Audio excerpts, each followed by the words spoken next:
Friends, exam गुरु YouTube channel में आपका स्वागत है। मैं प्रदीप।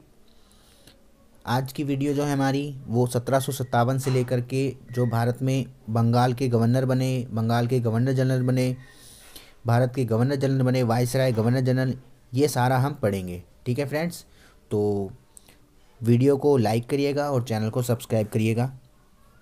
चलिए सबसे पहले हम पढ़ते हैं क्या कि जैसे कि आप देखेंगे, पहले बात करते हैं।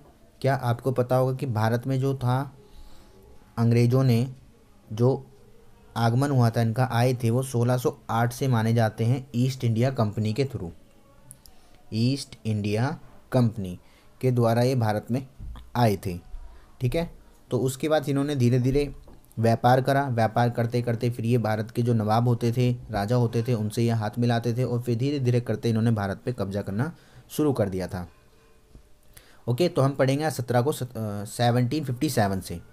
जैसे कि आपको पता होगा कि 1757 से 60 तक और 1765 से 67 तक रॉबर्ट क्लाइव थे।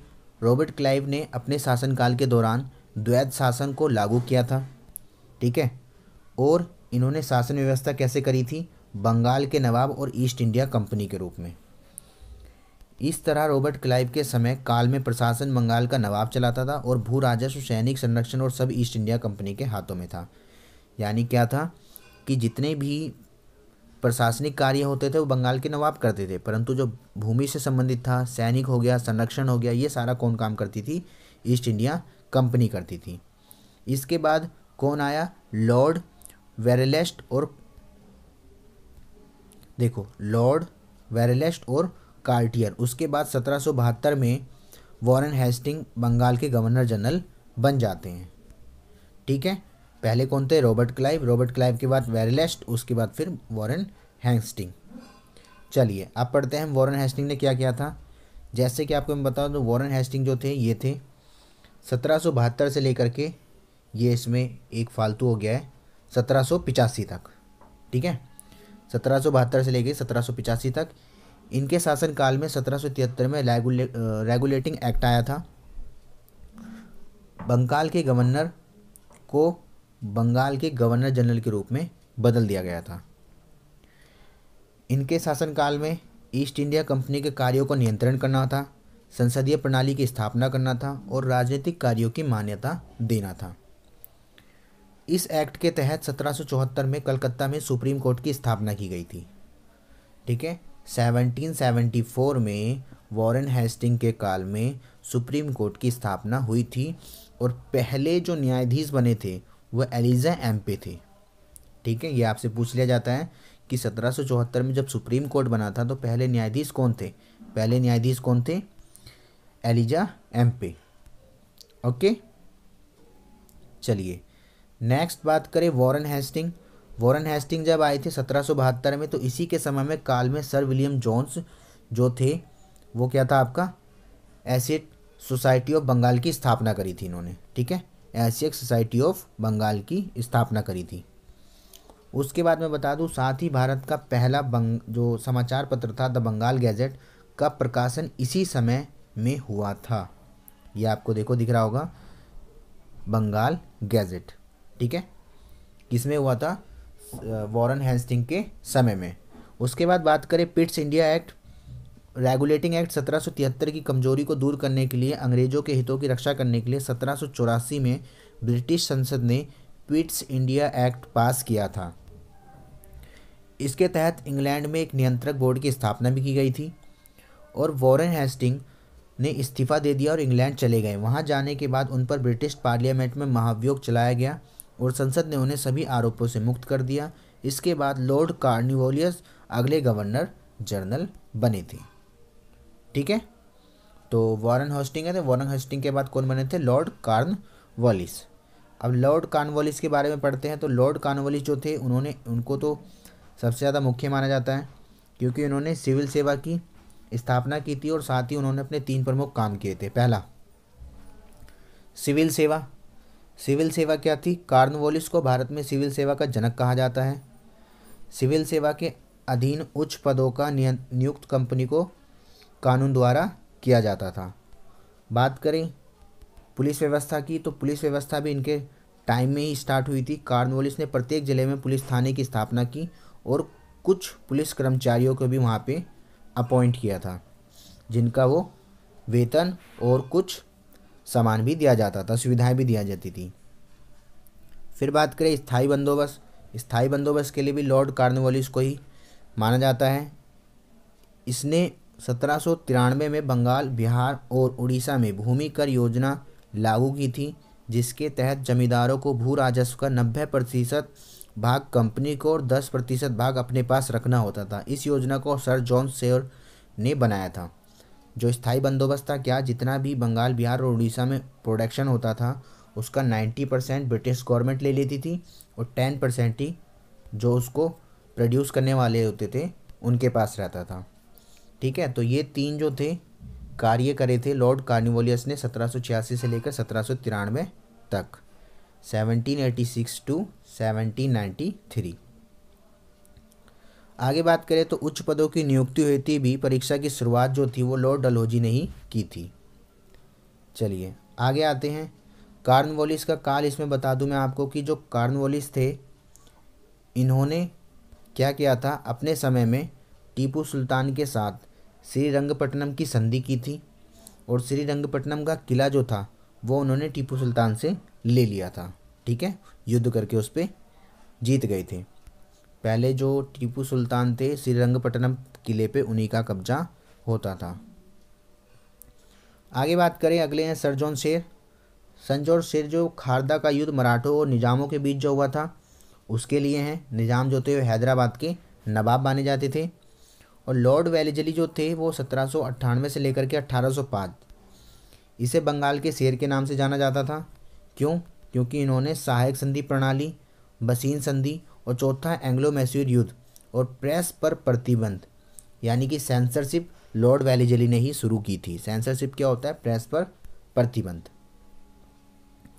उसके बाद बात करें क्या सहायक संधि थी क्या? सहायक संधि, इसमें भारतीय फ्रांसीसियों को भय था कि सेना करने हेतु सहायक संधि प्रणाली शुरू की गई थी। इस प्रणाली का उद्देश्य था कि ब्रिटिश राज्य का विस्तार करना चाहिए। सबसे पहले हैदराबाद में शासक ने इस संधि को स्वीकार किया था। जो हैदराबाद के शासक थे उन्होंने सहायक संधि को स्वीकार कर लिया था। इस संधि के अंतर्गत जो ब्रिटिश गवर्नमेंट होती थी वो अपनी आर्मी देती थी उन्हें और उनकी सुरक्षा करती थी। बसीन संधि क्या थी? बसीन संधि की बात करें तो यह अंग्रेजी और मराठा पेशवा बाजीराव के मध्य हुई थी। जो मराठा पेशवा थे बाजीराव उनके बीच में और अंग्रेजों के बीच में संधि हुई थी। ठीक है, ये आपको इसमें इमेज दिख रही होगी। ठीक है, उसके बाद बात करें इन्हीं के टाइम में चौथा एंग्लो मैसूर युद्ध 1799 में 1799 में अंग्रेज और हैदर अली तथा उसके पुत्र टीपू सुल्तान के मध्य समय समय पर युद्ध हुए। 32 वर्ष 1767 से लेकर के 1799, 1767 से लेकर के 1769 के मध्य 4 युद्ध लड़े गए थे। पहला मैसूर युद्ध लॉर्ड वॉरलेस ने लड़ा था 1767 से 69 तक। द्वितीय मैसूर युद्ध 1780 से 1784 वॉरेन हेस्टिंग और तृतीय विश्व युद्ध 1790 से 92 कॉर्नवालिस और चौथा जो था वो लॉर्ड वेलेस्ली के टाइम में। ठीक है, इन्होंने ही क्या करा था? प्रेस पर प्रतिबंध लगाया था। ओके, उसके बाद बात करें लॉर्ड कॉर्नवालिस 805 में उत्तर प्रदेश के गाजीपुर में इनकी मृत्यु हो गई थी। और उसके बाद कौन बने? Sir George वॉरलो। 1805 से 1807 तक वेलोर का सिपाही विद्रोह इनके काल में हुआ था। फिर बने लॉर्ड मिंटो 1807 से 1813, मात्र 6 साल के लिए। अमृतसर की संधि इन्हीं के टाइम पे हुई थी। ठीक है, उसके बाद फिर आते हैं लॉर्ड हेस्टिंग। जो लॉर्ड हेस्टिंग थे इन्हीं के काल में क्या हुआ था कि देखिए, जो लॉर्ड हेस्टिंग थे इनके समय काल की बात करें तो उस समय मद्रास के तत्कालिक गवर्नर टॉमस मुनरो थे और मुनरो ने 1820 के मद्रास में रैयतवाड़ी व्यवस्था को लागू किया था। इसके बाद मुंबई के गवर्नर ने भी इस व्यवस्था को लागू किया था। रैयतवाड़ी व्यवस्था सबसे पहले मद्रास में 12 महल शुरू में की गई थी। ठीक है, जो किसानों से संबंधित थी, किसानों को सुविधाएं दी जाती थी, साथ ही में उनसे टैक्स लिया जाता था। लॉर्ड विलियम बेटिंग, इसके काल में 1833 में चार्टर एक्ट आया था। चार्टर एक्ट था जिसके तहत बंगाल का गवर्नर जनरल अब भारत का गवर्नर जनरल कहलाने लगा था। यानी बंगाल से सीधे क्या आ गए, पूरे भारत पर अब इनका कंट्रोल हो गया था। इस तरह विलियम बेटिंग भारत का पहला गवर्नर जनरल बना था। अगर आपसे पूछा जाए पहला गवर्नर जनरल कौन था भारत का, तो वो विलियम बेटिंग था। इससे पहले खाली बंगाल के गवर्नर जनरल होते थे ये। इन्हीं के टाइम में राजा राम मोहन राय के साथ मिलकर सती प्रथा पर बैन लगाया गया था। उसके बाद ठगी प्रथा पर बैन लगाया गया था, जो ठग वगैरह किए जाते थे उन पर भी पाबंदियां लगाई गई थी। 1835 में इन्होंने कलकत्ता में मेडिकल कॉलेज की भी स्थापना करी थी। साथ ही में अंग्रेज़ों को भारत में उच्च शिक्षा का माध्यम बनाया गया था। यानी कि जो इंग्लिश थी उसको भारत में अब सभी के लिए बोला गया था पढ़ने के लिए। ठीक है। उसके बाद बात करें, नहरें, सड़कें जैसी कई सार्वजनिक योजनाओं भी इन्होंने चलवाई थी अपने शासन काल में। ठीक है। उसके बाद आते हैं, फिर बनते हैं चार्ल्स मैटकॉफ। ये 1835 से लेकर के 1836 तक थे, 1 साल के लिए। मैटकॉफ ने अपने शासनकाल में प्रेस को स्वतंत्रता दिलाने का एक प्रमुख काम किया था। आप कह सकते हो कि ये जो आए थे तो बस जो आपका सेंसरशिप थी, यानी कि प्रेस को बैन किया गया था, उसको इन्होंने फ्री कर दिया था। उसके बाद फिर ऑकलैंड आते हैं 36 से 42 तक। फिर जो आपके एलनेब्रो हैं ये आते हैं, दास प्रथा का अंत करते हैं ये। ठीक है, एलनेब्रो। उसके बाद फिर आपके आते हैं हॉर्डिंग्स, 1844 से 48 तक। फर्स्ट एंग्लो सिख वॉर इन्हीं के शासनकाल में हुआ था। ठीक है, सिखों के साथ। आगे बात करें, फिर आते हैं डलहौजी। जैसे कि मैंने आपको बताया था, डलहौजी तो इन्होंने सबसे ज़्यादा समय बिताया था भारत के अंदर। ठीक है, 8 साल। बात करते हैं, डलहौजी को आधुनिक भारत के निर्माता के रूप में जाना जाता है क्योंकि इन्होंने रेल का विकास किया था, सबसे पहला इंपॉर्टेंट काम। ठीक है, 1853 में मुंबई से ठाणे के बीच में चलाई गई थी, लगभग 135 किलोमीटर के आसपास था। ठीक है। उसके बाद बात करें, संचार प्रणाली का विकास हुआ था। पहली संचार सेवा आगरा से लेकर के कलकत्ता के बीच में शुरू की गई थी, कम्युनिकेशन शुरू किया गया था। उसके बाद 1954 में डाकघर अधिनियम पास हुआ था, जिसके तहत पहली बार डाक टिकटों का प्रचलन भी शुरू हुआ था। ठीक है, तो इन सब के लिए जो जोर दिया था वो किसने दिया था? डलहौजी ने। ओके, चलिए आगे बात करते हैं डलहौजी की। तो देखिए, सिविल सेवा के अधीन पदों की नियुक्ति कंपनी के कानून द्वारा की जाती थी, पर इसने सिविल सेवा के अधीन पदों की नियुक्ति के लिए प्रतियोगी परीक्षाओं की शुरुआत की थी। पहले क्या होता था, डायरेक्ट कंपनी सिविल सेवा के बंदों का पोस्टिंग करती थी, परंतु इनके टाइम में क्या हुआ, फिर एंट्रेंस एग्ज़ाम स्टार्ट हो गए थे। 1863 में पहले भारत के सत्येंद्र नाथ टैगोर IAS ऑफिसर बने थे, इंडियन एडमिनिस्ट्रेशन सर्विस, भारतीय सिविल सेवा। आगे बात करें तो हड़प नीति व व्यापकगत का सिद्धांत। डलहौजी ने इस नीति को ब्रिटिश साम्राज्य का विस्तार करने का उद्देश्य लागू किया था, हड़प नीति को। इस नीति के अनुसार वह राज्य जिनका कोई उत्तराधिकारी नहीं होता था, उसने शासन करने का अधिकार छीनकर उस राज्य ब्रिटिश राज्य में मिला लिया जाता था। यानी अगर ऐसा कोई राज्य होता है जहाँ पर कोई शासक नहीं होता था, तो उस राज्य को क्या होता था, ये अपने अंतर्गत ले लेते थे, उस पर ब्रिटिश गवर्नमेंट का अधिकार हो जाता था। ठीक है। उसके बाद बात करें तो कि आगे बात करते हैं कि हड़प नीति ब्रिटिश राज्य में विलय होने वाला पहला राज्य कौन सा था? सतारा, महाराष्ट्र का। ठीक है, इन्हें हड़प नीति के अंतर्गत ले लिया गया था क्योंकि यहाँ पे इनका कोई शासन करने वाला नहीं था। आगे चलकर जयपुर, संबलपुर, उदयपुर, झांसी राज्यों को भी इन नीति के अंतर्गत ब्रिटिश गवर्नमेंट ने अपने अंतर्गत मिला लिया था। ओके, आगे बात करते हैं आगे लॉर्ड कैनिंग की। तो जो लॉर्ड कैनिंग थे, उस समय 1857 का विद्रोह हुआ था, आपको पता होगा। लॉर्ड कैनिंग 1856 से लेकर के 1862 तक रहे थे, 6 साल। कैनिंग के समय भारत का पहला वायसराय नियुक्त किया गया था, यानी कैनिंग को भारत का पहला वायसराय नियुक्त किया गया था जब 1857 में मंगल पांडे ने क्या करा था, मंगल पांडे थे, उन्होंने विद्रोह करा था अंग्रेज़ों के खिलाफ। इसके ऊपर भी मैं वीडियो बना चुका हूँ, अगर आपने नहीं देखी है तो आप देख लेंगे, डिस्क्रिप्शन बॉक्स में लिंक मिल जाएगा। उसके बाद क्या हुआ, विधवा पुनर्विवाह अधिनियम लागू किया भारत, जिसके लिए राजा राम मोहन राय भी तैयार थे। भारतीय दंड संहिता आईपीसी की स्थापना की गई और उसके बाद व्यापकगत सिद्धांत यानी राज्य विलय नीति को समाप्त कर दिया गया कि अब जरूरी नहीं है कि राज्यों को विलीन कर लिया जाएगा। इंडियन हाई कोर्ट एक्ट पारित किया गया, जिसके तहत मुंबई, कलकत्ता और मद्रास उच्च न्यायालय की स्थापना की गई 1862 में। ठीक है, सबसे पहले जो आपके हाई कोर्ट बने थे वो मुंबई, कलकत्ता, मद्रास में ही बने थे। चौथा 1966 में यूपी में बना था। ठीक है, उसके बाद बात करें तो लॉर्ड मियो जो थे, अजमेर में मियो कॉलेज की स्थापना की थी। इन्हीं के समय में काल में 1872 में पहली बार जनगणना हुई थी, पर नियमित रूप से नहीं हो पाई थी। ठीक है, 1872 में अंडमान में लॉर्ड मियो की हत्या उसी के शासनकाल के एक अफगान द्वारा की गई थी। उसके बाद लॉर्ड लेटन आते हैं, वर्नाकुलर प्रेस एक्ट पारित करते हैं। इसके तहत भारतीय समाचार पत्रों पर कठोर प्रतिबंध लगा दिया जाता है। अगर किसी अखबार में आपत्तिजनक चीज़ छपती है तो सरकार उनकी प्रेस और प्रिंटिंग को ज़बरदस्ती क्या करेगी, जब्त कर लेगी। ठीक है, वर्नाकुलर एक्ट ये था। इसके लिए क्या हुआ था, फिर इंडिया ने बहुत विरोध किया था।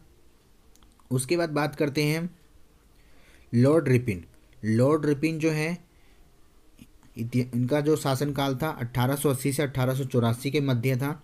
इतिहास में लॉर्ड रिपिन को भारत का उदाहकर की संज्ञा दी गई है। ठीक है, उदाहकर की संज्ञा दी गई है क्योंकि वर्नाकुलर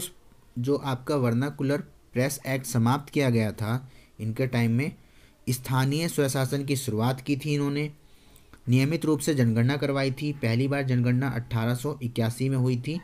ठीक है, मैंने बताया था कि जब पिछली बार हुई थी लॉर्ड मियो के टाइम में 1872 में, तो वो नियमित रूप से नहीं थी, परंतु इनके बाद 1881 से हर प्रत्येक 10 साल बाद जनगणना होती है। ठीक है, जैसा आपको पता हो 2011 में हुई थी, अब 2021 में होनी थी।